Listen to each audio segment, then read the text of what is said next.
Welcome back to another episode of Keoni Chats. So if you're seeing this episode on YouTube or any of the audio platforms and the name looks familiar, then you might have been at a concert in Eugene, Oregon, listening to Samira Lobby belt out some very strong notes. And either she was with a few bands in her time as a musician, but most notably she's been with Soul Seed and Soul Vibrator.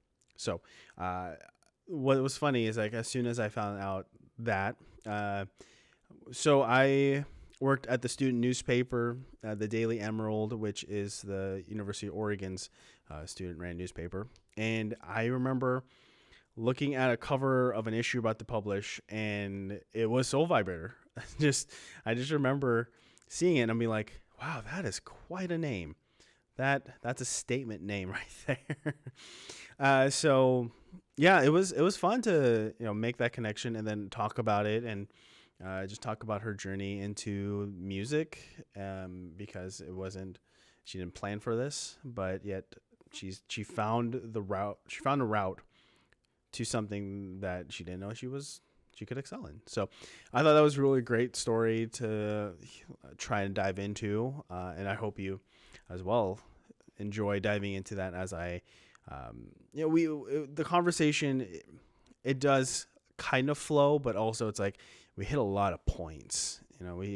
We go down this path, take a left, and then next thing we're taking a right, but it's still somehow it all connects. So we talked about Black Lives Matter. We talked about Eugene, Oregon's response to the Black Lives Matter movement, and we talked about and then somehow we transitioned to how her and her fiance, at the time of this recording, fiance, met and how they started the relationship.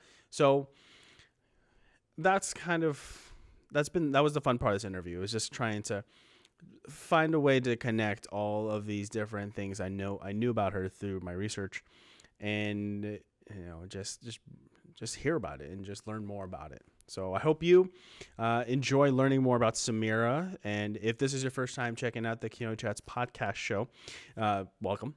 You can find all shows, like I said in the intro, or I guess a few minutes ago. You can find the show on all audio-based platforms and on YouTube.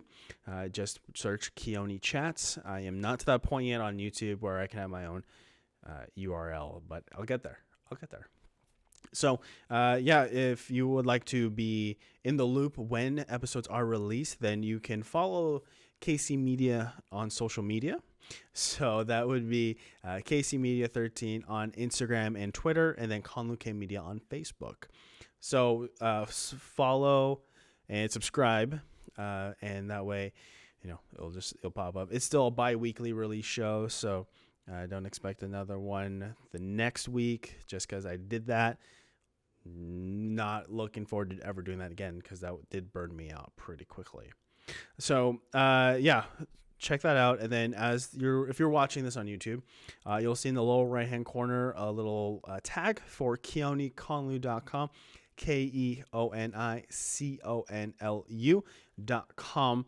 So that's my personal website. Gotta plug it because I don't know, no one else will. So that's where I do release the audio based on that one, and also the video based. So you can find both audio and video of episodes. That's what I was trying to say on the website. But you can also check out my other blog series, whether it's the DC Animated Universe review series or whether it's the mock draft. Because at the time of this recording, we're about a couple of days away from the Super Bowl. So that just means once that's wrapped up, mock drafts will start flying back out to the public. If no one reads it, I'm fine with it. It's still a lot of fun to put some teams, find the order, and then try to find some player that can fit into that team, and then hopefully get them to where the Cincinnati Bengals are in the Super Bowl in a 2-year span. What a turnaround. So, I also take some photos. So, photos, blogs, podcast episodes, those can all be found on the KeoniConlu.com website. So, subscribe on all the social media platforms or follow, and then check out the website. I believe there's a place you can subscribe on that one as well. So you got multiple options. Multiple options. So, however you are listening to this episode on whichever platform you prefer, or if you are watching on YouTube, I hope you enjoy my chat with Samira Lobby.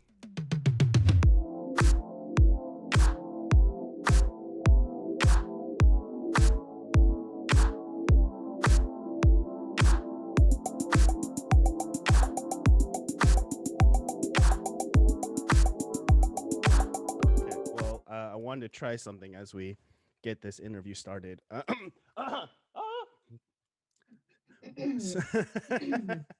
I was gonna sing. I was gonna say, "Welcome to the show, Samira Lobby." Beautiful. Nailed it. Absolutely. Nailed it. It's okay. Record deals. Come on. Backup singer. Start Higher. sharing them. Please bring it all Coming in. up. So, how are you doing? We kind of bounced around when it came to getting this scheduled. I know we originally wanted to do this in person, but next best thing. Here we are. Mm. How do you feel because you're working from home Mhm. when it comes to all these video chats?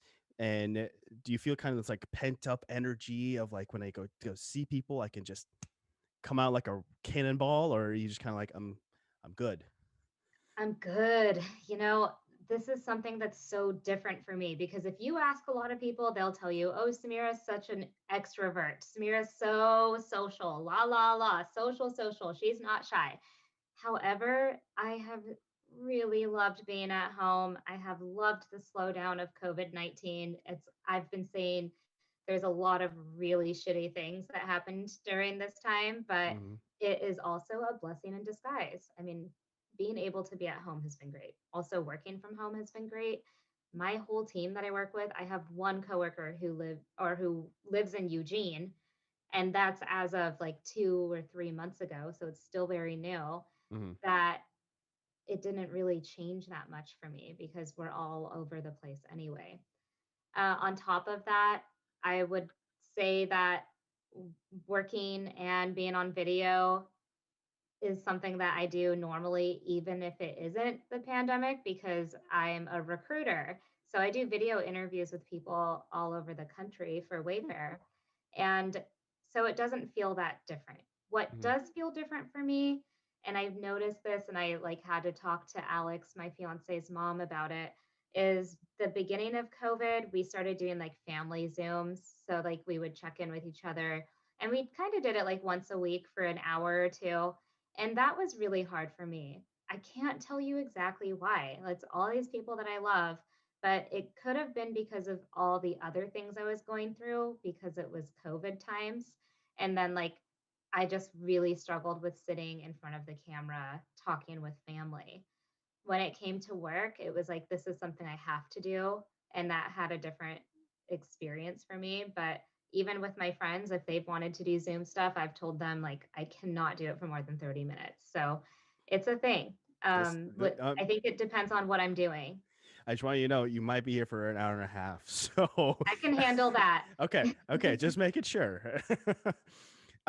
So I started this podcast about March of 2020. So still in the high midst of COVID, and I found myself trying something that I haven't done in a very long time called reading a book, a physical book, because I needed a break from all the screens, phone, this, and then at work too. I'm still in the office, but I just needed to let my brain process something else.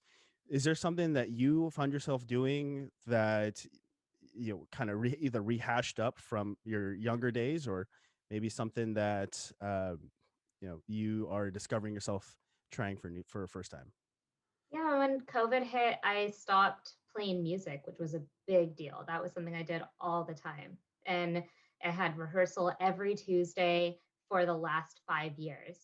And now all of a sudden it was done. And I had shows twice a month for the last 5 years. That was done. And then it was like, okay, well, here I am at home with Alex every day. What do I do? I mean, one of my favorite things to do in life is to cook. So that was awesome. I started cooking more, definitely was able to cook more because I wasn't rushing between yoga and work and meeting up with people or whatever I was doing. And I started gardening. So I Mm. gardened a lot. And I had several tomato plants, some zucchini plants. What else did I do? I did a lot of herbs, strawberries, and just flowers. So Mm. that was really nice. That was a big change. And also reading. Reading is something I really enjoy doing, but I did struggle with doing that. I think amidst all the like hubbub or whatever you want to call it that I was doing before COVID. So Mm-hmm. it was nice to stop and read a book. Yeah, there were a few that I went to Powell's, and I remember this was probably on that short stint or short window before things started locking up, where I got a couple books, and I was like, "This is sweet." One of the books is called "The Nike Effect: Nike's Influence on the University of Oregon." It was like a basically a. Did you ever? I don't think you ever met someone from the Daily Emerald.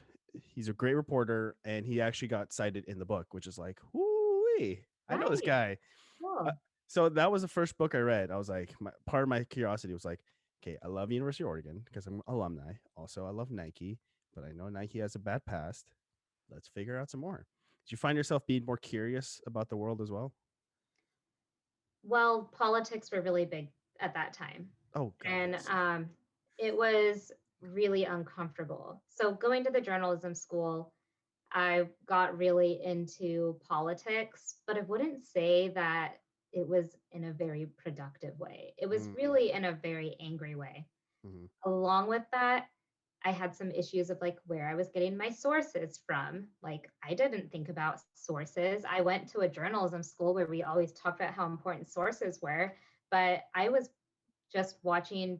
I mean, at this point, I think about like CNN, MSNBC just as propaganda. I mean, Mm-hmm. it's not, and they might be saying some news, but it's for the ratings. And um, yeah, so I definitely got really involved with that, especially with like Donald Trump being the president and me just being in shock every single day of my life of like some of the things that were happening Mm-hmm. that were coming out of his mouth. So I felt really,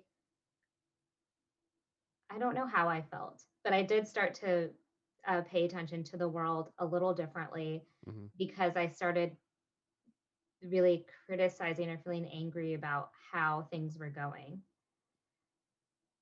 When it comes to like other countries and the issues in America and the issues with poverty in other countries, I think that came to light for me too, because one of the things that happened when COVID hit was there was a lot of eyes on the disparities around the world. And that's something that I don't think is going to change. I Mm-hmm. hate to say it, but like it takes everybody to change that. And I don't think enough people care. And yeah, COVID definitely showed that. Look at India, look what happened there. And I don't know, I can't tell you why that happened, but we're all connected. And until every single person has access, the same kind of care, the same kind of access, then it's not ever going to be okay for those people. I know, like right now, there's the whole thing about how Americans are getting booster shots, but some people around or the world have not even gotten a regular shot. And it's not because they don't want it, but because they don't have access. And that's like one of the examples that I think I have to share of here we are, like with all these resources, an abundance of resources, not even taking care of a lot of our own people who could use it, and definitely not taking care of anyone else. Not sure how I feel about all of that because then I do have like the beliefs of like, is it really our job to make sure everybody does whatever because we are all responsible for ourselves? But when it's intertwined and it's affecting each other like that, then where do you draw the line? So I definitely would say I started paying attention to the world differently. What I did start doing that some people are absolutely going to hate and some people might absolutely love and some people might not even know what I'm talking about is I started listening to more podcasts instead of the news when it came to information. So I Yeah. eventually turned off the news and I started listening to Sam Harris podcast. It's called Making Sense with Sam Harris. It used to be called Waking Up. Hmm. And Sam is a neuroscientist and he has people on his show who I think are very well qualified. And I don't agree with everything he says. Don't get me wrong. I'm not sitting here like all hail Sam Harris. However, I really appreciate the way that his conversations go. They're challenging, there's a lot of information, and he has top people on that podcast who really know what they're talking about. Hmm. And they challenge every single view. And that to me is the way to get our news. That's the way to connect with the world. That's the way to learn. It's not going to be through Facebook posts and Instagram stories. I think that Facebook posts and Instagram stories have done a lot for like getting the word out about things. An example would definitely be like Black Lives Matter, Hmm. where people were unaware of that racism even exists still. Like people are thinking like, oh, we had a black president, so there's no more racism. My little sister just last night got called the N word, and she goes to a high school here in Eugene. And somebody made a whole Instagram account just about how she is the N word. And like Whoa. that stuff happens. People don't think it does. And I think that there's some issues with, Yeah. I would say there's issues with the BLM movement. It's not perfect. I can't tell you exactly what everything means because I don't think that there's like a clear definition for some people.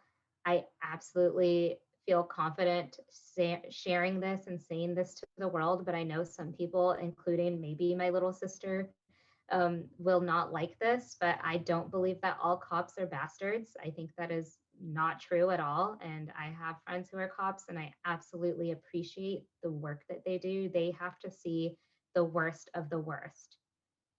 And do I think there's issues with that whole sector? Absolutely. Do they? Probably too. But I wouldn't say that we should abolish or that they're all bastards. But I do think that there does need to be some reform. Yeah. So when you said that you haven't kind of switched from podcast to news, what's funny is that so recently I just got YouTube TV and it did this whole thing where it's like, oh, it's the best way to watch sports. Honestly, it is. But um, I was waiting for like the Duck game this past I think Friday when they lost Friday. to Utah, which also ouch.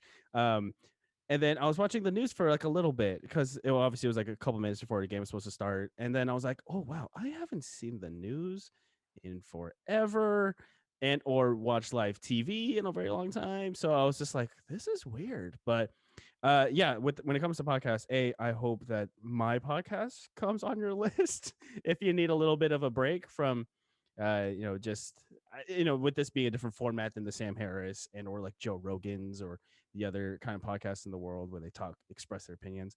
I do love hearing stories, and I know you have a great one. And for you to take these other perspectives and kind of like not just blindly listen to them like how I am, because honestly I didn't get into politics until this year because of the whole Joe Biden Donald Trump race. I was like, I feel like I should at least keep track of this.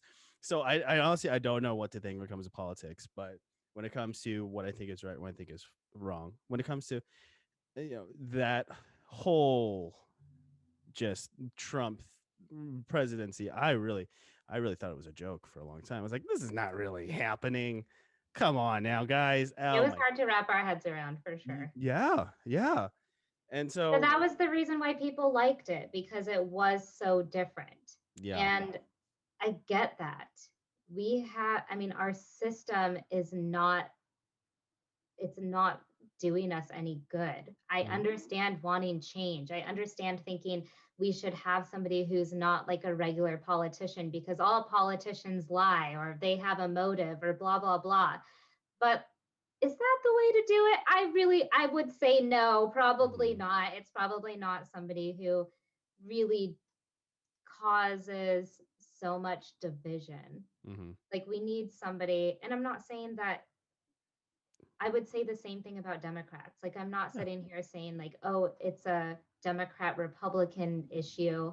It's a entire country issue. Yeah. And it's a people issue, it's a morals issue, it's a values issue, it's a incentive issue, and at the end of the day, it's a freaking money issue. If you have the money, then you can run. If you have the money, then you can be president. That's what it's about, and it's Hmm. really unfortunate. So I could start a Kickstarter for you if you like. Might be a little bit until I can get you in there with.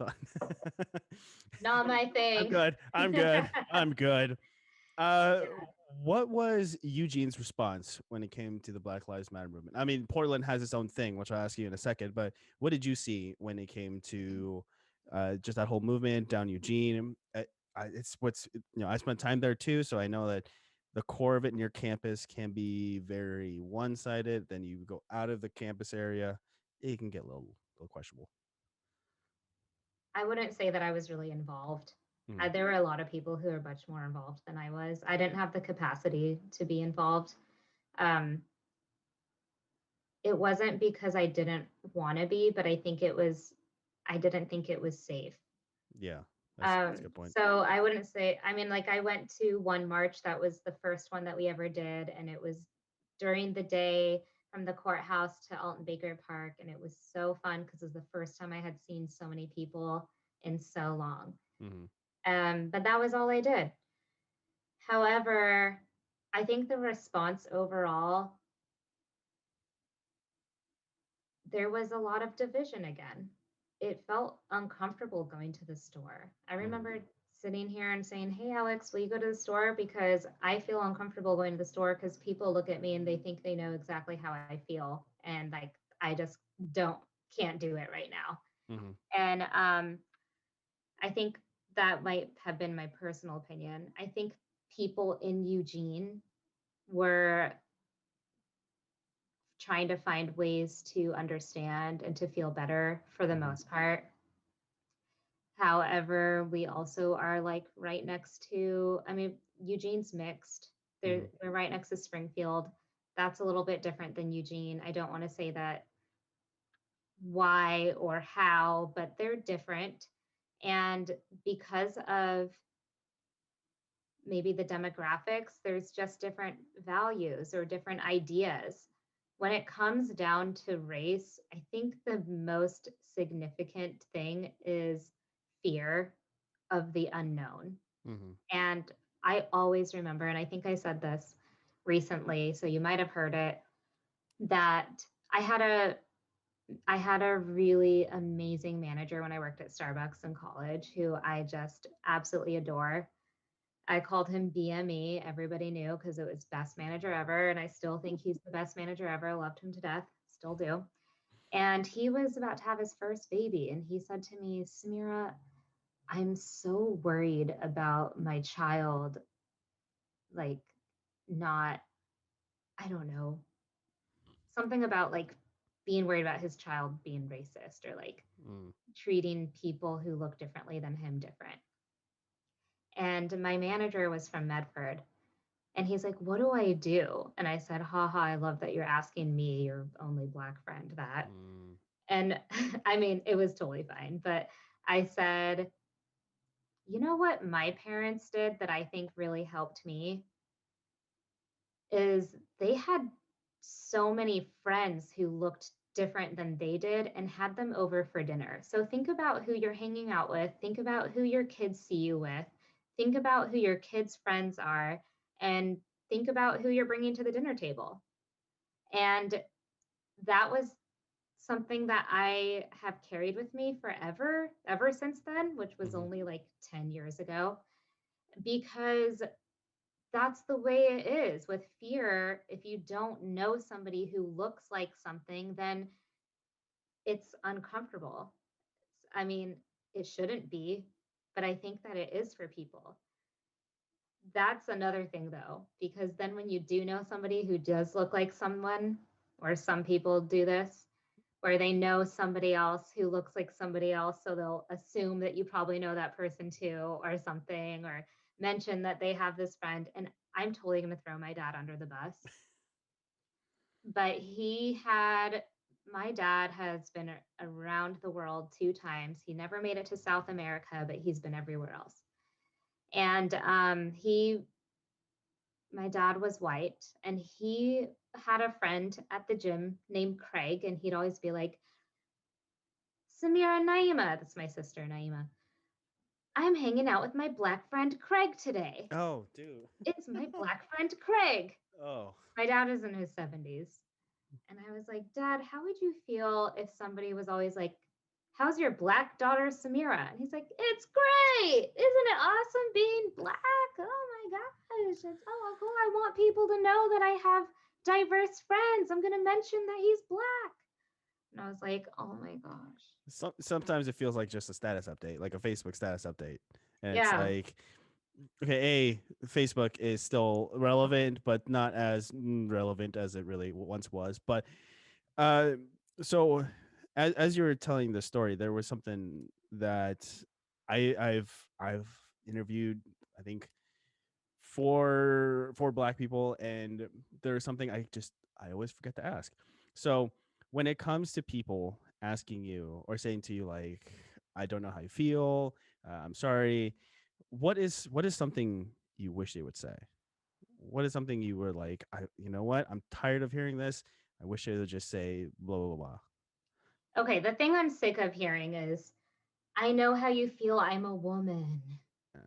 That's always so weird to me when people say stuff to me like that, because I'm like, I'm a freaking woman too. Like, Okay. yeah, what are you saying? It's just so not the same. It Uh-huh. will never, ever be the same. Anybody who says that, you're hearing it from me. Stop saying it. It's That's what I don't want to hear. Hmm. um, when people show empathy, then that's fine. I'm Hmm. not really, I don't think that I'm as angry as some people are. And I don't think I can relate with other people of color because I'm not as angry. I can't tell you why I don't feel that angry. Maybe it's because I grew up with a a white dad. So I feel more comfortable around white people. I have lots of white family. Hmm. My fiance is white. I've always been attracted to white men. Hmm. Um, my mom is straight out of Africa. She's from Lamu Island in Kenya. Never, no one in her family has a history of being a slave. Hmm. We don't have roots in this country. None of my ancestors helped build the railroads. Maybe that's why I don't have as much anger.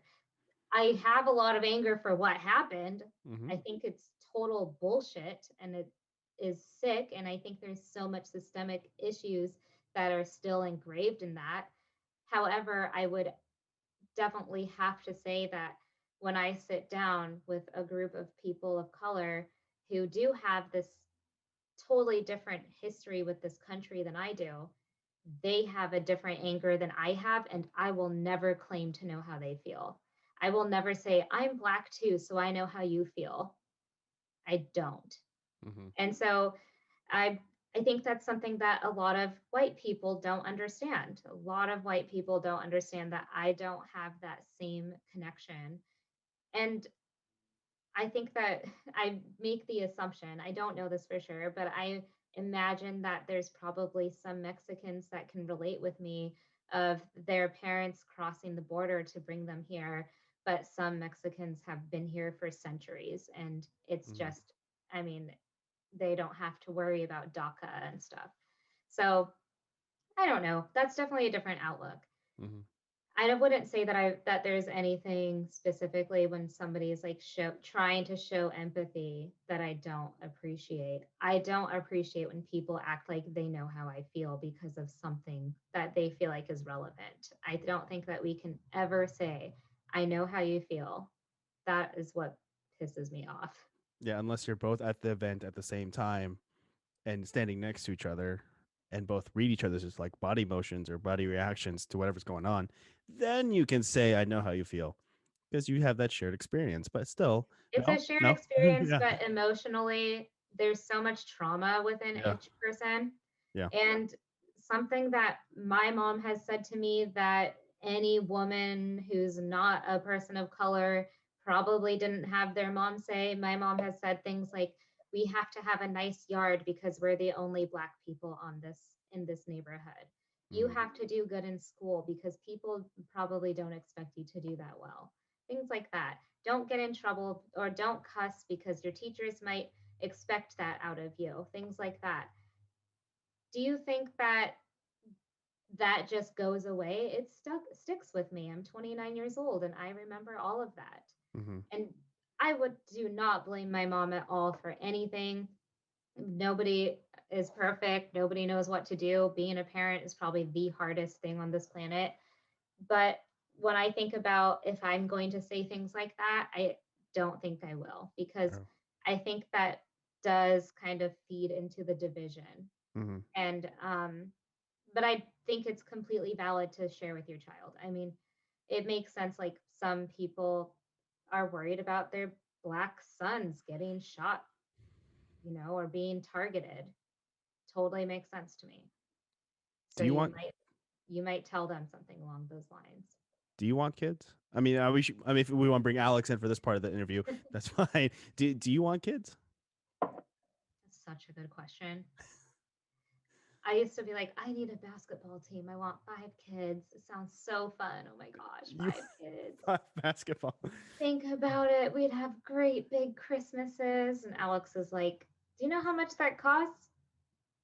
I'm like, oh yeah, you're right. Okay, maybe like 3. Well, dreams are for free. That's right. Well, then it's like, okay, another year goes by. I don't know. Another year goes Mhm. by. Dang, it's so nice not having a pet, not having a kid, barely having a plant. I have one plant my aunt gave me that I love. You have a plant I right next to you. You have flowers my flowers. Yes. and beautiful red and yellow flowers. Roses, right? Roses. Yes. Yes. Very pretty and My green eye orange. is still working. There you go. But really, I feel back and forth all the time. Hmm. Probably will have a kid because it feels like that's what I'm meant to do in life. It feels like um, being a mom and having a family is what I love the idea of doing. And I have excitement about it, but I also have a lot of fear. And also, I don't feel like if I don't do it, I failed, which I Mm. think is what I want to feel. I don't want to feel like I have to do it. So we'll see. That's the answer. We will see. I've always thought of like, if I feel like I would make a fun dad, and then for example, like she would make a little more like book heavy mom, but when you said that a good strategy is to just fill the kid with people of all colors and across the board, I think that's honestly the best way to help defeat any kind of racism that's going to sprout up as the kid gets older, just because so much more perspective. And plus, all these I've seen movies where like I see kids talking to random people. Obviously, it's like in a fun party environment. I'm like, I want that for my kid. I want them to talk to weird Uncle Jack or crazy aunt. Well, my mom's name is Nana. I was gonna say my crazy aunt. No, that doesn't make sense. I just want him to like talk to everyone, really, Yeah, because why as they not? should. Yeah. When I was growing up, so my mom's Muslim, Mhm. and I would go to the mosque, and so many different, and mostly Middle Eastern, but there's different ethnicities that are Muslim. So that was a really great exposure for me. Mhm. My dad, I have mentioned, he traveled the world twice, so he was really into other cultures. His mom was Anglo Indian, Mm. and we would go to the Asian celebration every year. And he would take me to the Asian celebration. I'd get food. We'd watch the performances. Do you know how hard it is to take kids anywhere? Like I I think imagine about hard. it, and I'm like, my dad could have like got a babysitter or gone with his friends or not gone at all, and that would have probably been a lot easier. But thankfully, he didn't do that. I mean, my Yeah. mom went to the Asian celebration too. I shouldn't say just my dad. We all went to the Asian celebration together. We went. My dad would also take us to the Scandinavian festival, but Yes, I think I've heard about that. Is it yeah. still in Portland? Right? There's one in Junction City. Okay, okay. A Yeah, I little think the closer to furthest. you. What else? We went to a lot of things. We went Uh-huh. to um I mean, I can't think of them right now because of Sure. course I've got podcast brain, whatever you want to call it. But we went to a lot of things. I was definitely exposed to a lot of different cultures. My dad was from LA, so that's where half my childhood is, in Los Angeles, where we ate every single kind of food you can imagine. And I grew up with the world's best chef for a mother. My Mhm. mom can cook anything. We'd go out to eat somewhere. My mom would taste it. She'd come home and make it better. She still does that. Luckily, she lives 5 minutes away from me and I can put in my order whenever I want. Ooh, ooh, that's as the kids say, it's clutch. How did your mom and your dad meet? That's a great question. This is like the most amazing story ever. Are you Yeah, ready? I'm ready. Like I said, my dad traveled a lot. He was a nurse and he lived in LA. And one of his last adventures was when he decided to go to Kenya. One of his friends had gone to Africa and he said, "Oh, Africa, I should go there."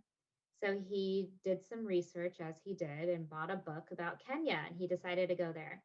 So he went to Kenya and it's like 1990 and he got on a bus to go to Lamu Island. And my dad was always annoyingly early. Like I know there were days when I'd be like, "Hey dad, will you pick me up?" And he's like, "Yeah, I'll be there at 5." And it's like 4:44 and he's at my door and I'm like, "No, Uh, I'm not answering the door." I'm like, "Sit in your car." I'll be there um, when I'm ready. but he actually was a little late to this bus and there was only one seat left and it was next to my mom. Oh. And he was so nervous. He's sitting next to this beautiful Muslim lady. And he's like, "Oh my gosh, am I even allowed to talk to her?" And according to my dad, I don't know the whole story. She turned around and said, "Hi, how are you?" And they Ooh. talked the whole way there. My dad was such a talker, which Jamie might be able to tell you about. And yeah, that's how they met. My mom invited him over to meet her family. My mom is the oldest of 11 and my dad met her family and kind of on a whim thought maybe this is the one for me and called his best friend Mark who lived in LA and said, "I think I'm going to ask this woman to marry me." And he did it and my mom said yes and that's how they met. Oh. Do you remember because when it comes, let's say using you and Alex as an example, like do you remember his kind of courtship of you? And then do you remember like the stories of how your dad really courted your mom? Because obviously he didn't, like there was got to be some romance there, something that really got the There's always sparks chemistry, going. right? Yeah. How, I how did don't they get the know chemistry going? everything.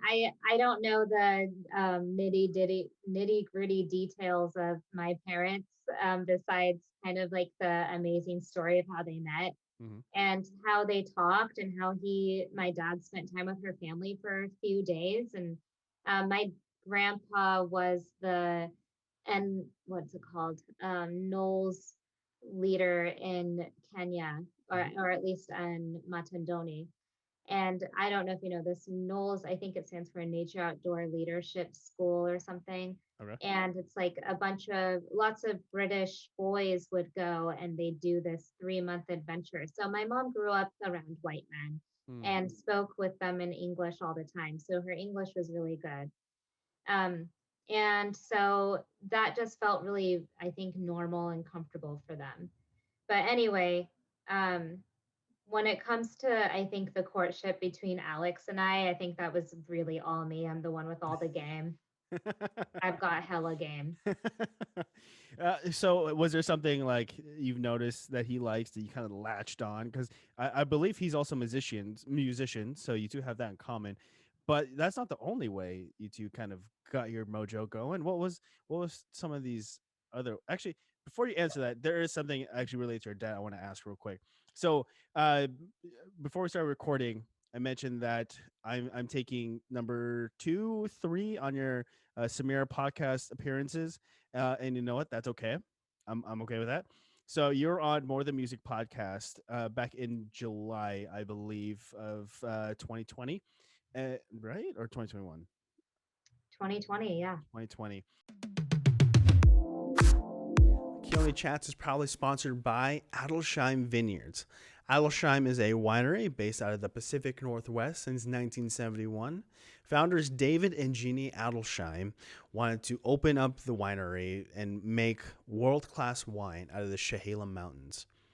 Adelsheim has worked with companies like Growing Gardens, the Portland Trailblazers, One Barrel, and now the Keoni Chats podcast show. I am ecstatic and honored to have the support of Adelsheim, just because Oregon is known to be wine country, and for one of their pillars in the wine community to support me, and it's just like, wow, wow, thank you. So in order to try some of Adelsheim's wine, you would go to Adelsheim. That's ADELSHEIM.com. Create a cart. Go to the shop section, create a cart, put some Pinot Noir, put some Pinot Gris, put some Chardonnay, put some Rosé, maybe something from the merchandise section, and then use the discount code Grand Cru. So if you don't know what that means, Google it. I'm about to tell you how to spell it. So it's GRANDCRU. So use that before checkout for 20% off your total purchase. That is huge. Thank you so much to Adelsheim for giving the fans of the Keoni Chats podcast show a way to try some, because wine is good for so many things. Why not treat yourself to some world-class wine from the Pacific Northwest today? So Adelsheim.com, ADELSHEIM.com. Use a discount code Grand Cru, GRANDCRU, for 20% off your total purchase. Must be 21 and over to purchase any alcohol from Adelsheim, but if you want to use that discount code for some merchandise, that's good to go. So everyone, please enjoy responsibly. So there was a line you said that your dad kept journals. Did you read those journals? And then as far as the spark that got journalism going, was that it, or is it something else? No, my dad, I didn't get his journal until after he passed away in June 2020. Okay. And it was just one journal that he had for that trip in Kenya. That's the only one I have. Okay. I hope to find more. You know, if you need an extra pair of hands, two pair of hands to kind of You're in. take this up. Nice trip down to Eugene, but Sounds good. Thanks. I'll take you up on it. I don't like the spiders. There's probably spiders because it's probably up in the attic or something weird. I mean, that's what a broom is for, right? You just kind of like start whacking at it. I actually, not gonna lie, I have a fly swatter at my workstation in case there's one over here. For those listening, it's a fly swatter actually in a form of a fly. So she really want to make sure that's designated for that only purpose. Absolutely, I'm prepared. Okay, so going back to your courtship with Alex, other than the fact that they both are musicians, what else did you kind of latch on to that you're like, okay, this is something I know he's interested. I'm just gonna ride this as close as I can to his heart, because obviously I gotta call you out because it sounds like you think that I like that Alex is a musician. I don't remember saying that. Fair enough. Assumptions. I believe what's the terms? Assumptions make an ass of you and me. So yeah. I apologize. Okay, so I just need to throw it out there that I am a musician. However, I don't really think of myself as a musician. I just started playing music with Soul Vibrator. Mm-hmm. I did a few singing things here and there, but I never was like, I don't know anything about music theory. Do not bring it near me. I don't know. But that doesn't not make me a musician. That's Alex's thing, right? That's Alex's thing. Yeah. Gotcha. He can do that. He's the jazz guy. So let's see. Alex, oh man, this is so interesting. And I know there's other people who are going to watch this or listen to this and they're going to say, oh yeah, I've been there, or oh gosh, that really? How come that hasn't happened to me? So, are you ready? This is ready. what it is. I'm ready. Basically, I had been in a relationship for about 6 years or something, and maybe it was less, 5 years. I don't know. We broke up, and it was November 2014. And I had a friend, a new friend that I had met in a speech class named Kirk Enbisk. You should check out his website. He and I met in communications class where we had to do speeches. And he told me that he played guitar, and I was like, "Oh, well, I kind of want to sing. Do you want to record sometime?" And we started recording music. And he was like, "You're actually a really good singer. You should come take this jazz combos class." And I was like, "Ho ho, funny joke." And he's like, "Really? I really think you should do it. You'd have a lot of fun." And I was like, "Okay, new single me, new year, new me." So January winter term, Yeah. I signed up for this jazz class, and I'm sitting in this jazz class next to my buddy Kirk, and we're going around in a circle, and everybody has to say what their name is, what their instrument is, and who their favorite jazz musician is. And I'm like, do I even know any jazz? Oh gosh, I don't know what I'm going to say. And so I'm freaking out about what I'm going to say. And as I'm sitting there thinking about it, this one guy says, "I play piano and I like Brad Mehldau," or something. And I was like, "Oh my gosh, Kirk, who is that?" And Mm, he's like, "I don't know, some piano player." I was like, "This is really weird, but like I feel like this major magnetic connection to him." And he was like, "You're so weird. Like, stop it. You're so weird." And I was like, "I'm serious. This is really weird." And so that was it. And yeah. then I just remember looking at him and I was like, "I need to know his name." And then Kirk was like, "Oh, his name is Alex." And I was like, "Okay, Alex, Alex." And Mm, so then I go home and I'm like crossing my fingers, making every wish I can. Please, please, can Alex be in my group at this class? I call my friend on my way home after the class. So I went out of order, but and I that's called Monica and I was like, "Monica, this is so weird, but I just kind of met this guy. We didn't talk, but like we're going to, and yeah. I'm going to let you know how it goes." And she was like, "You get it, girl."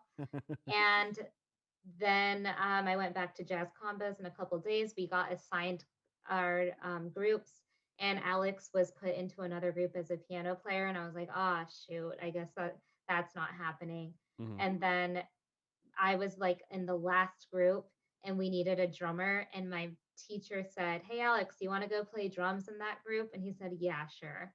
So Alex was the drummer in my group for that class. And that is how it all started. That was the court. That was the story. I mean, it's more of a you kind. I want to say fascination or just like you Yeah, got the heart was like leading that way. it was So weird, honestly. I Mhm. was like, this is really weird. I don't know what it is. I've never felt nervous around anyone before. Yeah, I've always just, usually, I'm just like, if I've liked somebody, I've always just been like, "Yeah, I kind of like you. yeah. Just want to let you know, like, something's happening here." I've always been super open about it. With him, I was like, "Oh gosh, he's in this room. I better go do something else." Like it was really, really intense. And I Hmm. was like, "This is so unlike me. What is happening?" Hmm. And I eventually started like doing little things here and there. I worked at Starbucks, found out he loved coffee, would bring him a coffee every morning. Even if I didn't have class yet, I'd drive all the way to Lane, give him a coffee. That was like the way I connected with him. And then I found out he made coffee at home. I got a free bag of coffee every week at Starbucks. So I would get my mark out, which is what we called it, and Hmm. I'd give it to him. And probably I mean, we met in January, but we didn't start dating until August. August was when we had our first date. And it honestly happened because um, I had a couple friends who were friends with him. And on his 21st birthday, we were all supposed to go out. Hmm. And it was Alex's 21st birthday. He's 2 years younger than I am. And we couldn't get a hold of him. His phone was off. And then I saw him the next day at school because even though his birthday was in July, I was taking summer classes and he was tutoring at the school. He tutored math in the Math Resource Center at Lane Community College. And I took him like a care package because I was like, "Oh, let me make him like some cookies," and got him some coconut waters and stuff like that since it was his 21st birthday. And I dropped it off to him at the Math Resource Center. And he texted me and he was like, "Oh my gosh, I feel so bad that my phone broke last night when I went out with my friends and I couldn't get a hold of you." And I said, "I guess you owe me then." And Ooh. then 2 weeks later, he texted me while I was out at a music festival and said, FYI, I'm making you dinner. And that is how we started dating. Ah. There it is. There it is. Yeah, it was nice. And, the dinner was pretty interesting. He made some zucchini and pasta with pesto, and we Mhm. had a lot of fun. I brought like chocolate cream pie that we made together, and we cut up a watermelon, and we just sat down at the table. We had a fantastic conversation, a pretty deep conversation, actually. He like really opened up to me about some things in his life, and I could not believe it because we had had such awkward interactions before that, I think. Um, and then he showed me some music Mhm. and I went home. That was it. No kisses. I don't even think we hugged. Like it was just like that was it. And I Mhm. remember going home and thinking that was really real. Like Mhm. that just felt like a really good time. So, kind of rewinding a little bit because I know when I was at University of Oregon, majority of my time there I was single. So, I also spent time at Lane. So I remember as soon as I left high school, and then as soon as I took that first class, I was just thinking, okay, I'm gonna. I'm kind of hopeful a cute girl's in there, or I can at least get some like someone my age because obviously Lane Community College, just the age range is kind of a variable. So I was like, oh, maybe something can happen. So obviously nothing happened my whole time. Little spurts here, there, little things. But before you went into that class, do you remember what your mindset was? Because obviously you just got a long term relationship, and then your friend, what was his name one more time? Monica? Monica. Oh no, the one that told you to Oh, take the Kirk. dress. Kirk. Yeah. So Kirk's telling you to do his class. Are you thinking like this could be a new pool of people to like kind of dive into, or it's new pool of like no, So I nothing at had a rule all? that I would never date a musician. Oh. So probably like, okay, Tyler GR, you out there, honey? I dated this guy in like middle school named Tyler, such a freaking angel, love him to this day. And Mm-hmm. he was a bass player. And I always remember like he'd have band practice and he was really into his bass. And I loved it. Like I loved sitting there with him. Hey, check out Southtown Lanes, that's his band. Anyway, So many um, plugs. I love it. hey, that's what it's about, networking. Um, and he was so great. I just remember he Mhm. was such a great guy. And one of my friends' moms said to me, Samira, this better be the last musician you ever date because I'm going to Oh. tell you right now, as you get older, musicians only care about their music. You will always come second. And I was like, oh, God. My Oh, stars. thanks for that warning. Moms Oh can my gosh. moms can be No, brutally honest. I was so grateful. I was like, oh my God, Yeah. screw that. I don't want to be in a relationship with somebody's instrument. Uh-huh. Okay. So I just had this rule that I'd never date a musician. So I did not go into that class thinking, oh, hell yeah, Ah. score.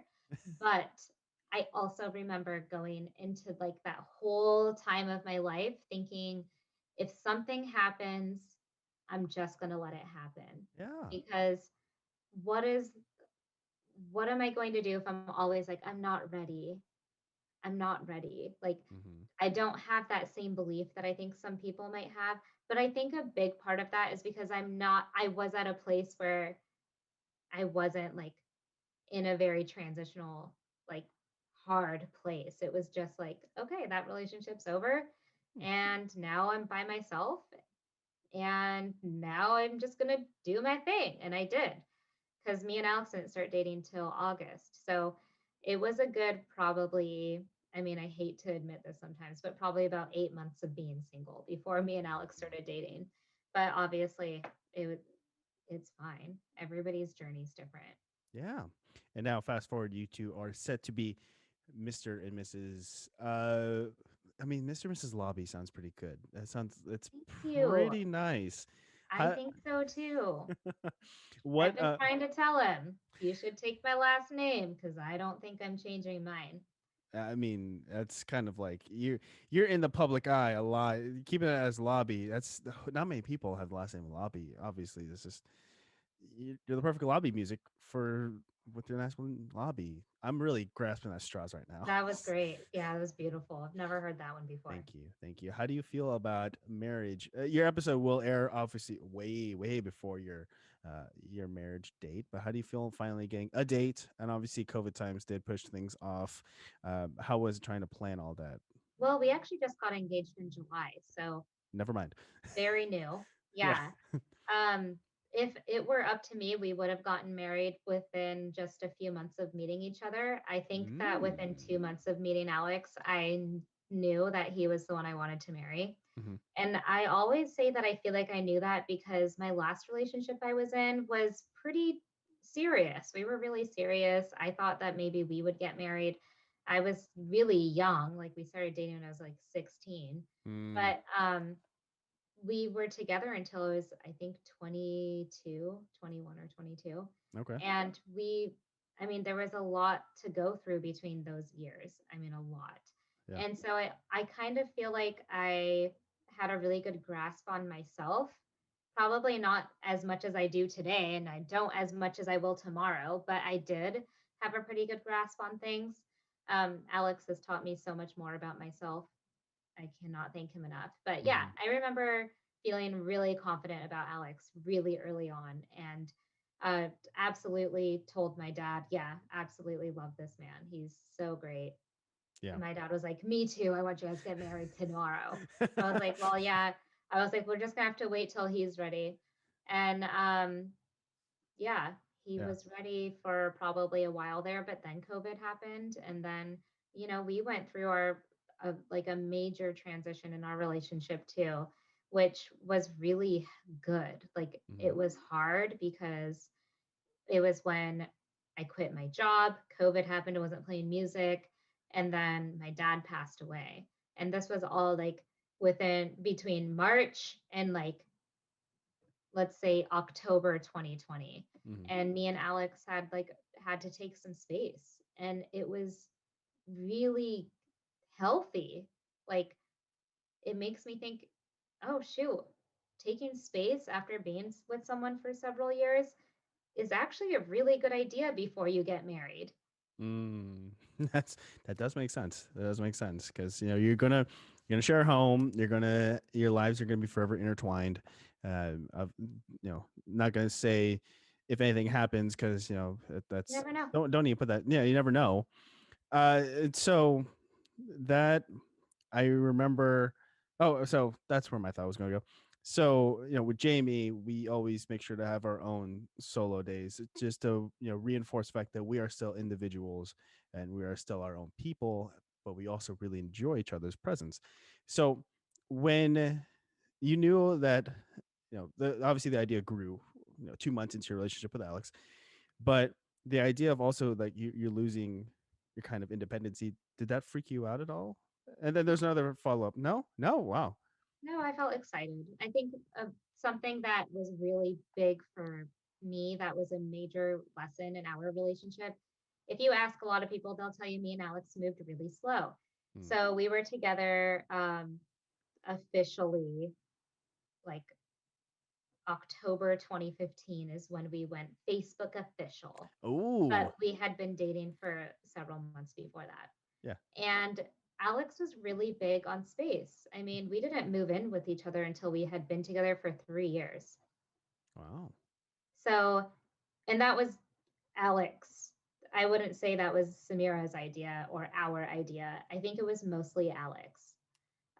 There were some things that I felt like Alex had lived with roommates, and I kind of wanted him to live on his own before living with me.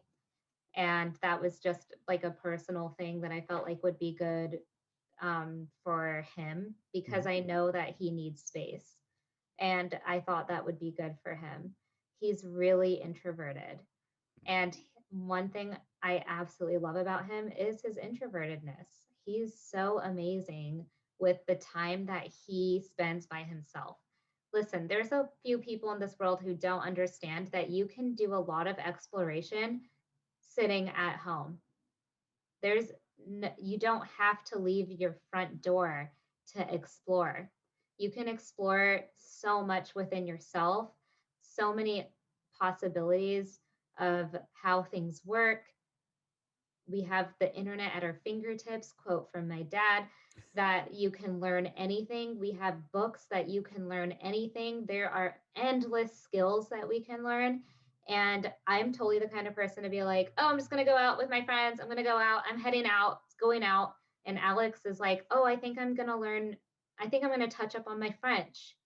I think I'm going to Whoa. try this. I think I'm going to take up drawing. That's one thing he started doing. He took drawing classes, or not drawing classes. He watched drawing lessons on YouTube.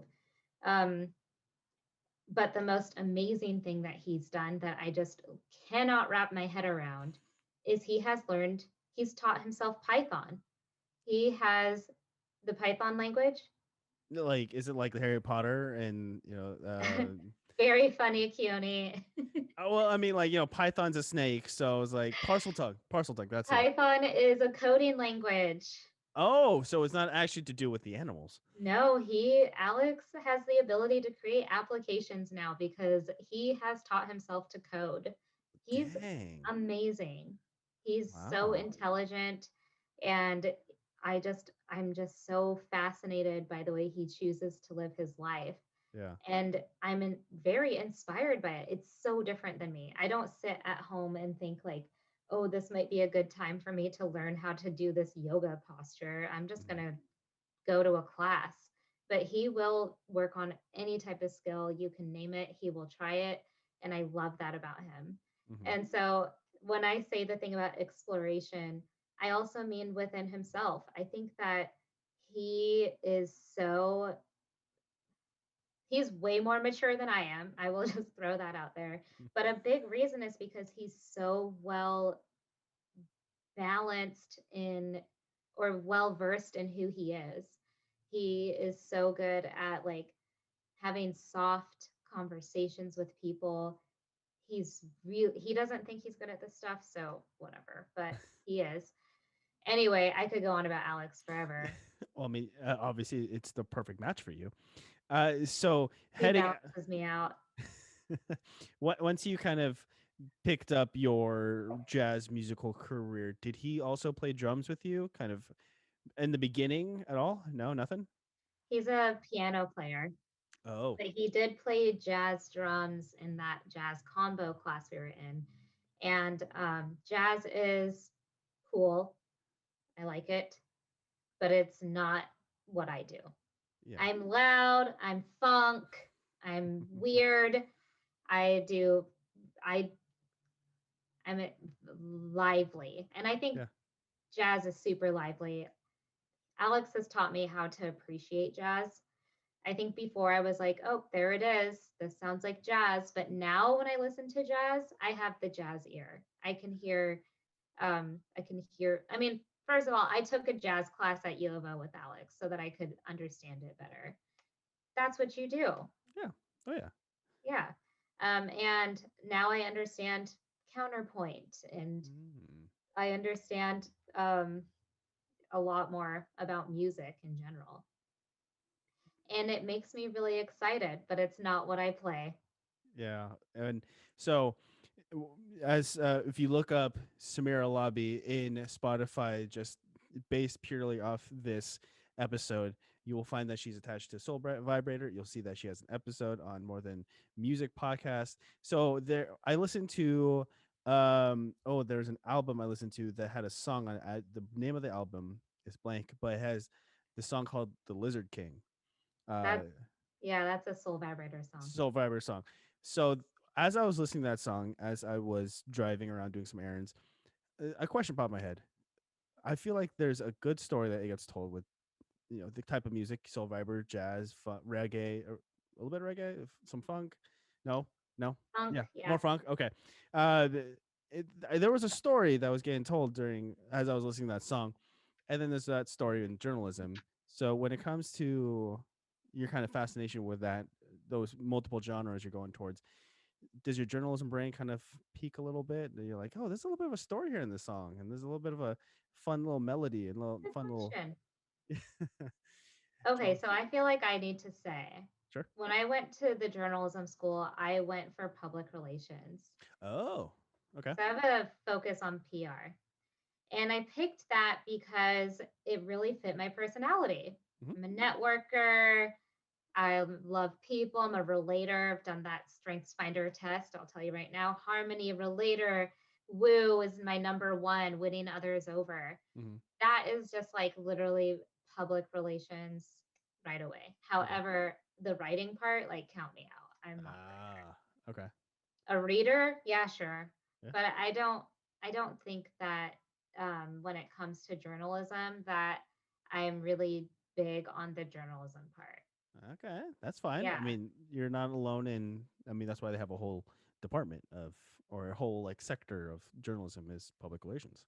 So Yeah, you're not and alone I there. wouldn't say that I'm like great with public relations either. I enjoy graphic design, so I got into public relations so I could work at Ethos and do some graphic design, but I don't think it was ever really great.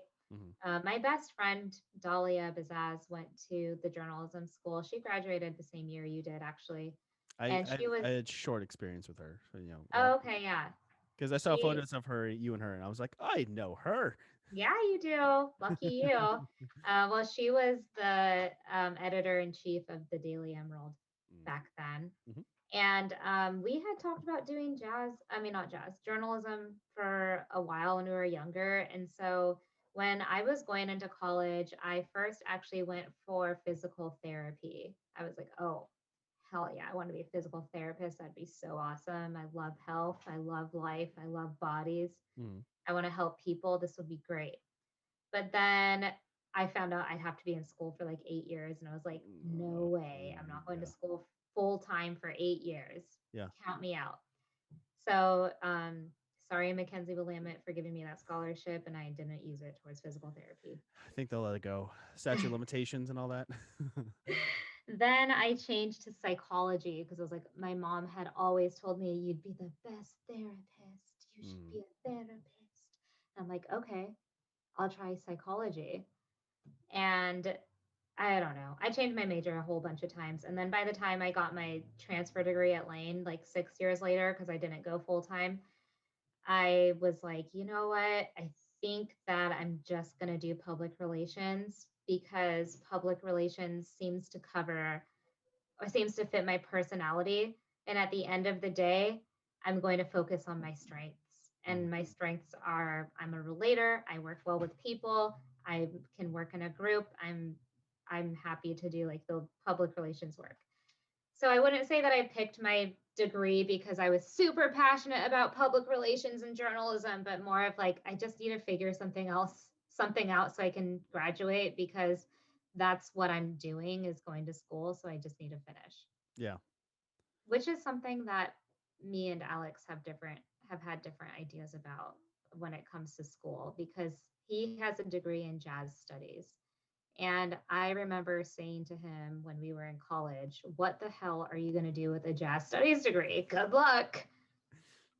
And he was like, what do you mean? I don't need to go to school for a job. I just go to school because I want to learn this. And I Mm. was like, what did you just say?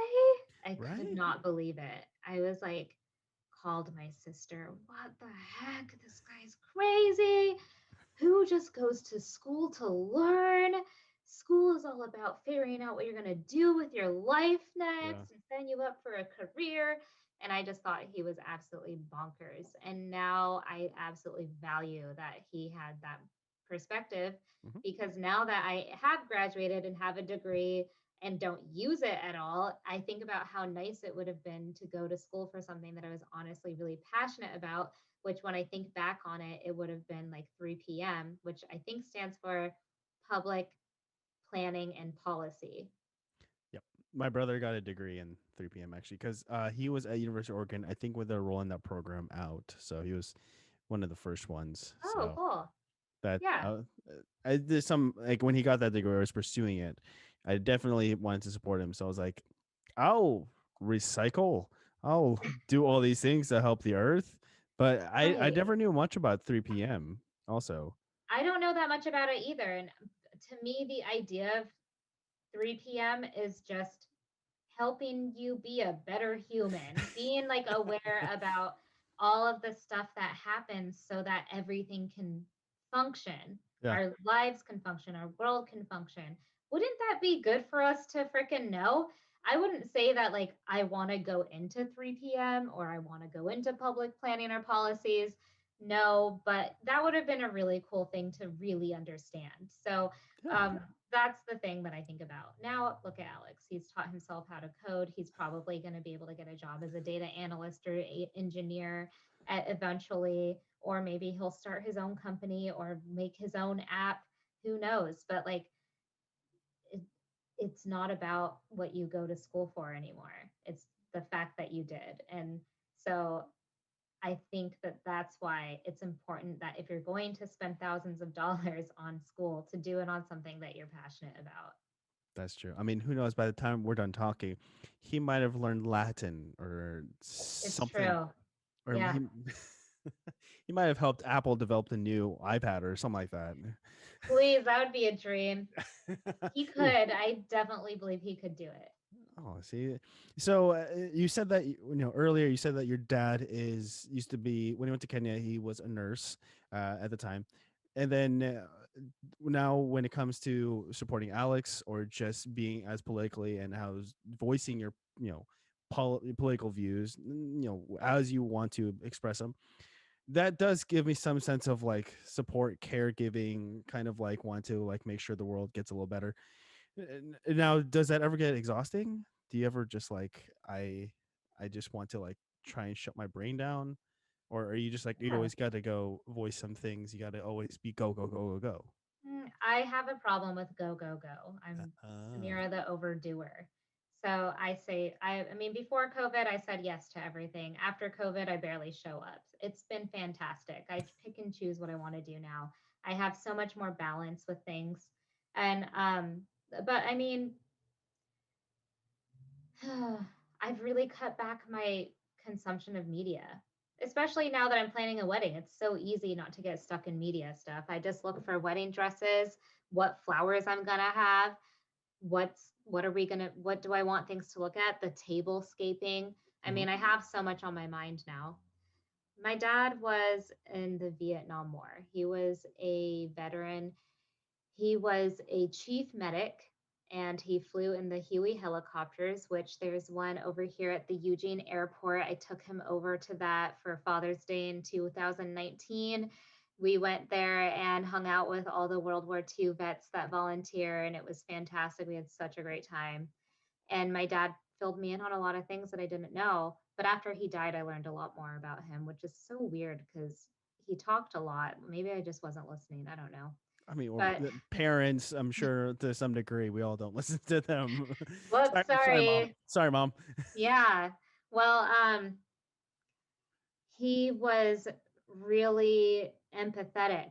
I mean, he was so empathetic, but I saw how it really, really hurt him. And Mm, sometimes, so my dad died from a heart attack during COVID, and I can't help but feel like a lot of that was because he consumed so much news. mm, I mean, obviously his health could have been better, but when you're constantly absorbing that, then it's really big. Which brings me to my health, which like I have an autoimmune disease. And so I choose my stuff very wisely now. I'm trying to do this rule of only 3 things a day, and that does include work. So technically only 2 things a day. So it's like work, gym, cooking dinner. That's it. oh, Or work, laundry, cooking dinner, or yeah. walk, work, blah, blah, blah. And that's hard for me. That's a major challenge because I'm the type of person that's like, okay, so I'm going to meet up with Sarah at this time, then I'm going to go meet up with Emma, and then I have to stop at my mom's house real quick. I need to stop at the store, and I just got done working 9 hours. It's just not healthy. Hmm. So, um, as a person with an autoimmune disease, which I have Crohn's, um, and I manage it all with diet and lifestyle, which I wouldn't say is the best for everybody, but I'm trying it out for myself, and it's been 3 years now. Hmm.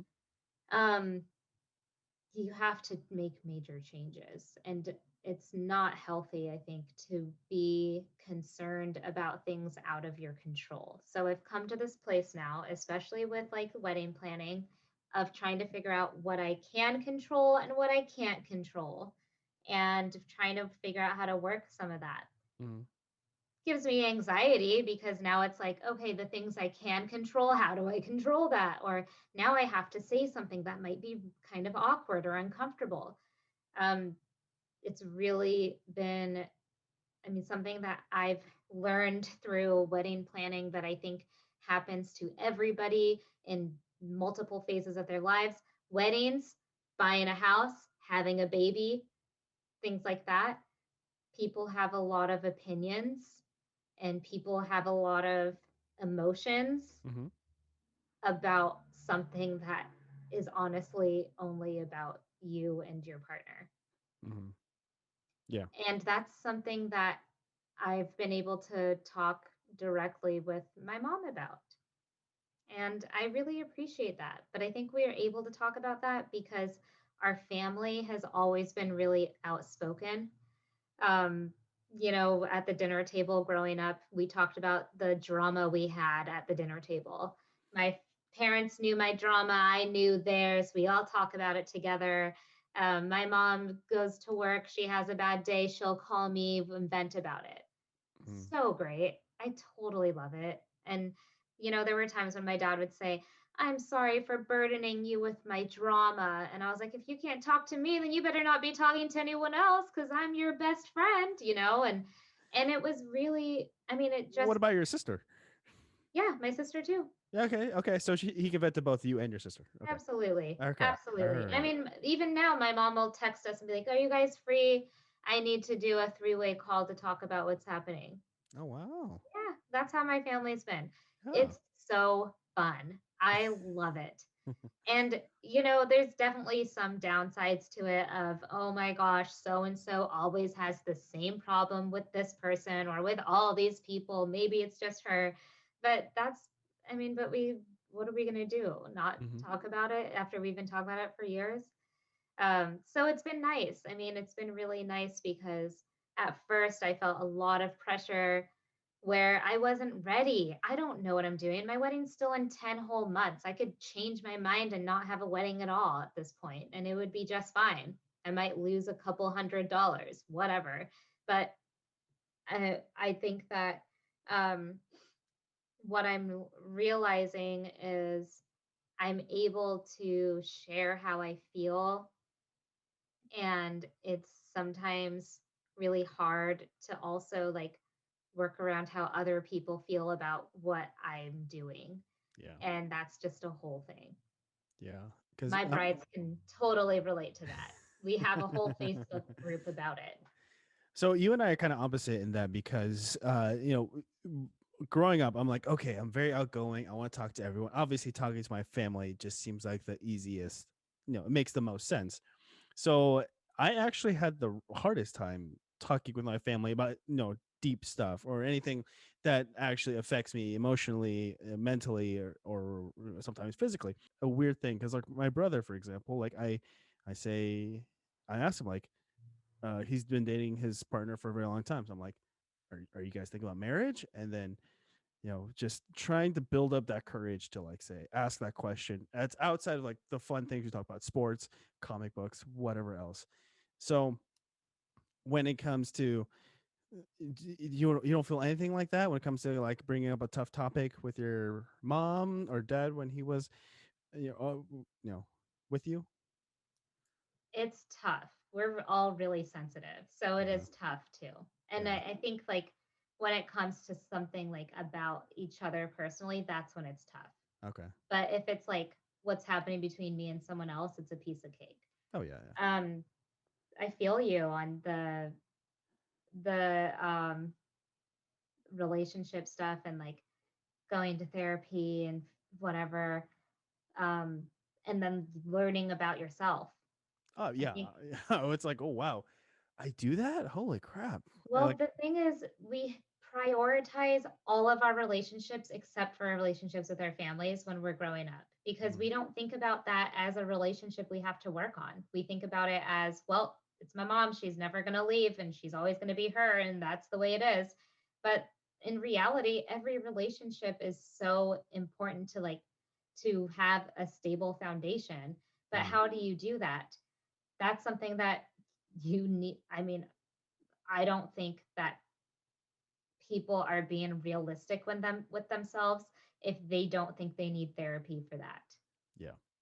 Yeah. And my belief is that therapy should not be considered a mental health thing that we have to get insurance to qualify us and blah blah blah.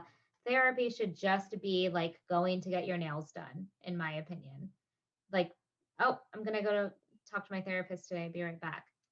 Self This care. whole, yeah, self-care, exactly. Thank you, Keoni. That's what it is. Yeah. And the whole idea around so many of the things that we do for health having to be like a stigmatized thing, having to be connected to something else, that's for money. Hmm. That's because it's being regulated by our government and they're making money off of it. But seeing a therapist is like, in my opinion, one of the most normal things that anybody should do. And I think that because if you don't have somebody to have an outlet with who's going to challenge you or help you see things differently on a regular basis, what are you doing? Hmm. It's like you're just kind of staying stagnant, content, and well, that's fine in some things, but it's like when it comes to your own personal growth, I that think you're in denial. yeah, yeah, And I'm being kind of intense about it. I can tell. and that's But I think fine. a big That's reason fine.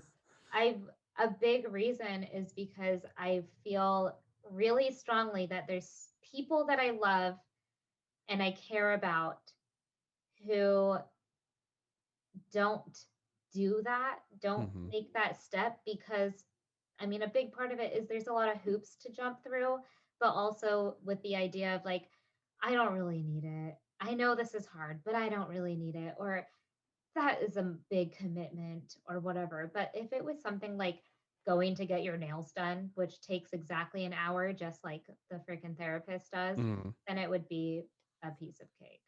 I mean, Yeah, that's the way it should be. Self care. self care. There it is. Therapy is self care. All those Uh, Instagram posts are not the same. Sometimes it feels like it as you just kind of like scrolling through. It's like, okay, same message, same message, same message. But no, yeah, it's You therapy got to is talk to a someone. whole. Yeah, talk to someone unbiased, someone that can tell you as it is, that can also help you. The reason why like I went back to the therapist was just like I'm feeling things. Obviously nothing, oh, personal harm, none of that. But it's like I'm feeling things. What helps is knowing that there is something associated, like some sort of like scientific, some sort of like terminologies that's like this is actually We all have this person are something. feeling. Yeah. It's impossible to avoid having trauma. You Yes. can be raised in the most amazing way and you'll have trauma because you were raised in the most amazing way. I Hmm. mean, it's just really impossible to avoid. And Hmm. it's not like this is trauma, which I think the word trauma has some stigmatized deal to it of like being, I imagine it in all red flaming letters, trauma. But Yeah. really what it is it's like peace. I got trauma, yo. Yeah. I'm working on it. It could be very small. It doesn't have to be like I just survived a car crash. I It mean, it could feel it, the thing is it's just such a normal thing mhm. where we all have it to some degree that it doesn't need to be like this whole trauma. It's just not. It's just freaking trauma. With loud sirens and all the other Yeah. fun things that make sometimes media a little too much into I things. joke with my coworkers all the time of like my old manager messaged our one of our group chats yesterday and she was like, I have to do an icebreaker for this group. What should I ask? And my question was, what's your trauma and how is it going? Oh. Like I was like, I'm just gonna skip all the hee haw, whatever, and let's Yeah. just get straight to it. And then the next one was like, and what's your pet's name? So like, how's your trauma? What's your trauma? How's it going? What's your pet's name? And it's like, okay, yeah, those things go really well together because people have like the support, the emotional animal. Yeah. But yeah, the emotional support animal. But yeah, um, I don't really mean it. It was a total joke. I would never ask that in a workplace setting, but I it fits mean, my personality. Like if me and you yeah. ever go out to coffee, that's what I'm gonna ask you, Keone. Get ready. I'm ready. So, Samir, I honestly I could talk to you all night, but this is also a work week and also getting close to dinner time. So, I like to end my interviews by asking two questions from this packet of 170 hypothetical questions. So, speaking of icebreakers, this kind of is right up that alley. So, the first question I want to ask you, because I mean we're on the context of like pets names, also icebreaker. What animal would be way better if it was covered in scales? An animal that would be better if it was covered in scales. I think I'd like to see like a bird with scales because Oh, that would be like kind of like a flying dinosaur. yeah, that's true. Yeah. Yeah. So I'm gonna say what kind of bird? So Yeah, I mean, let's do like a blue heron or something really big. yeah, you know what? I feel like I might have saw that on Jurassic Park. So I think you're right in this. You're heading in a good direction there with that one. I think for me, you know, I live with a lot of squirrels. I'm near some trees, so I see a lot of squirrels. I'm gonna say a squirrel covered in scales is gonna be disgusting, That would be sick. but also oddly I've actually cute. grown a major love for squirrels. I've saved one recently. It was outside, a little baby one, and it looked like it was too young to be away from its mom. And I've Oh, got it all rescued up, and now it's just doing great. no good. Oh, Yeah, good. I love squirrels now. But giant rats with tails, that's what I call them. Or They little are. rats with cute tails. That's what I've always called them before. My second question. So, with you as a doing other types of genres of music, you are in the public eye, in terms of being associated with like Soul Vibrator, for example. So, if you were obscenely wealthy, what weird eccentrics would you indulge in? Like, what weird thing would you start diving into? I'm not weird at all. Everything I do is absolutely fine Yeah, that's and true. That's acceptable. true. I mean, Uh, if anything, you could be like, I would make bigger like state. Like if you go back to playing music, you can be like, oh, I'm gonna make bigger things to put on stage. oh yeah, I'd love to have like fun things on stage for sure. I would guess that if I could indulge in something just absolutely ridiculous, it would probably be in um, having a room that was just like very comfortable to be in. Like the Mm. walls are soft and Mm. the whole floor is padding Mm-hmm. and yeah, just a very very comfy room, and it's Oh, always 72 degrees well, that's very exact. Why with seventy a two? breeze. Uh, so why 72? It's a great temperature. That's true. That's Great true. temperature. That's why there's 72 and sunny. Yeah, I mean, I've always thought I might be in the wrong state because I really enjoy when it's like hot summers here in Portland. And then I talked to someone in Texas, and he's like, "No, dude, just enjoy your kind of heat because True. Yeah. it get very dry over there." I was like, "Okay, I trust Yeah. you. I don't think I'm ever going to Texas, so that's okay too." So, Samira, before I let you go, where can the people find you on social media, Okay, and also so your music? Where can they find your music? yeah, so I play with Sage Pro The Flock. That is one of my bands I'm in. Soul Vibrator is the other one. Be careful when you YouTube it. And what else? I am, oh, find me at Samira underscore Isabel with one B and one L Wow, that's very and one exact. S. Samira underscore Isabel on Instagram, and my website, samiralobby.com. Samir, we didn't even touch on this, but you're also a freelance model. That's so if you are ever some odd way, if you're listening in Australia and you're like, oh, I want to go to Eugene and see Lake Community College because I heard Samira's episode, they might find you on a back of a pamphlet or a booklet. Yeah, I got to do some fun stuff with Lane. That was pretty funny. Thank you so much. I know this is probably the third podcast episode under your belt, but how do you feel getting getting your story out today? It's been nice. I appreciate talking with you, Keoni. I think there's a lot of things that I said that I just always have to say. Mm-hmm. I don't know if I said it very clearly. I don't know if I really believe every single thing. I don't, I mean, I can't say that it's exactly what's happening for me all the time, but I said it for today. And I hope that everyone can hold space that we are all human Mm-hmm. and we are all going to make mistakes. We're all going to say things we don't mean. We're all going to have uncomfortable reactions, unintentional reactions. We just are living our lives the best way we can, hopefully. And even if it's not the best way and it ends up being bad for somebody else, intention is so important. And I hope that we all can value each other, know that we have good intention, and spread the love. Really, just spread love. Spread the love. What a great message to end on. Samira, thank you so much. Yeah, Well, I mean, that offer to clean up that closet and grab some of those, find those journals, absolutely. Let's do it'll it. always be there for you. Sounds good. Thanks, Keone. Have a good night. Of course. Giant thank you to the guests for coming on and telling their story. And thank you to you, the listener or watcher that made it to the end of the episode. And if you like what you heard or watched and would like more episodes from Keoni Chats, the show can be found on all podcast platforms and YouTube. If you'd like to stay in the loop in terms of episode releases, again, check us out on KC Media 13 on both Instagram and Twitter, and then Conlo K Media on Facebook. If you'd like to be a guest, I'd love to hear your story. Email me at kcmedia13@yahoo.com. And until the next time, everyone, please take care.